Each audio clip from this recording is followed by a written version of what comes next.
야곱이 브엘세바에서 떠나 하란으로 향하여 가더니 한 곳에 이르러는 해가 진지라.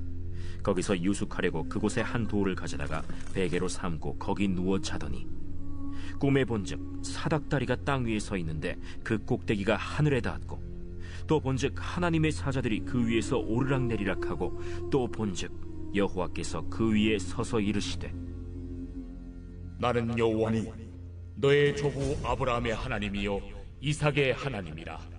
네가 누워있는 땅을 내가 너와 네 자손에게 주리니 네 자손이 땅에 티끌같이 되어 네가 서쪽과 동쪽과 북쪽과 남쪽으로 퍼져나갈지며 땅의 모든 족속이 너와 네 자손으로 말미암아 복을 받으리라. 내가 너와 함께 있어 네가 어디로 가든지 너를 지키며 너를 이끌어 이 땅으로 돌아오게 할지라.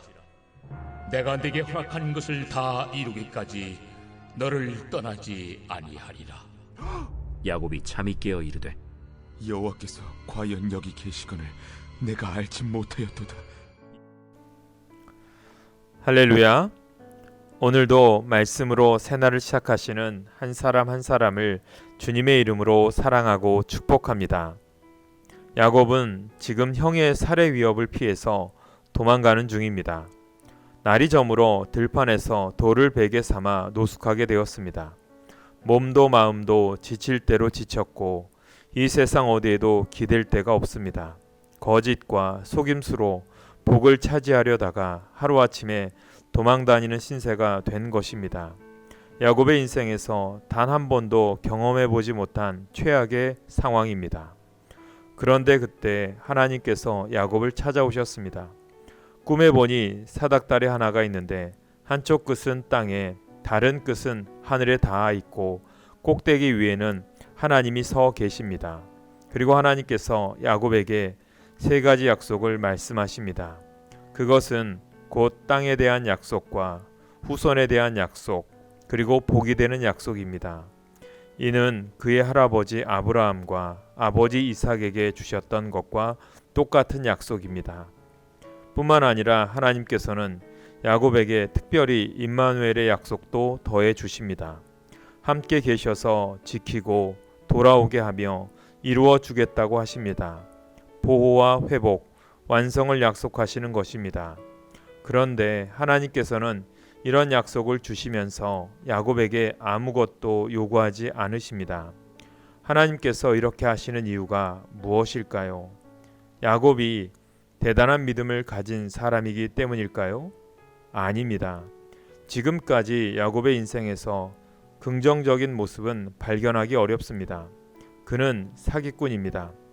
팥죽 한 그릇으로 형에게서 장자권을 받아냈고 눈먼 아버지를 속여서 장자가 받을 축복도 가로챘습니다.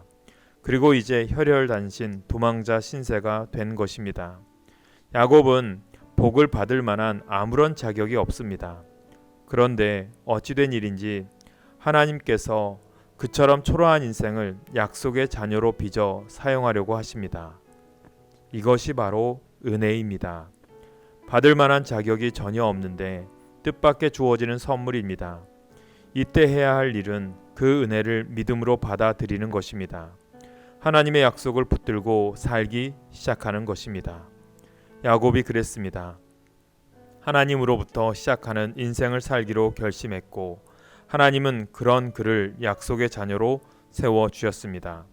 하나님께서는 우리에게도 임마누엘의 약속을 주십니다. 우리를 믿음의 길로 초대하십니다. 순종하여 따르는 자를 약속의 자녀로 세워주십니다. 이 믿음으로 오늘도 주님의 자녀다운 삶을 살아가는 복된 하루가 되시기를 간절히 소망합니다. 오늘의 기도 제목입니다.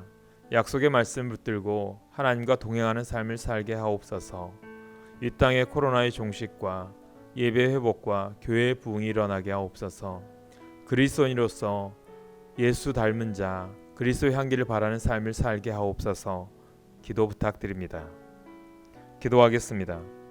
하나님, 우리에게는 신실함이 부족합니다. 쉽게 약속하지만 또 쉽게 그 약속을 뒤집어 버립니다. 부족한 내 믿음에 희망을 걸지 않고 오직 우리를 향한 변함없는 하나님의 사랑에 모든 희망을 걸게 하옵소서. 임마누엘의 하나님만 의지하게 하여 주옵소서. 예수님의 이름으로 기도합니다. 아멘.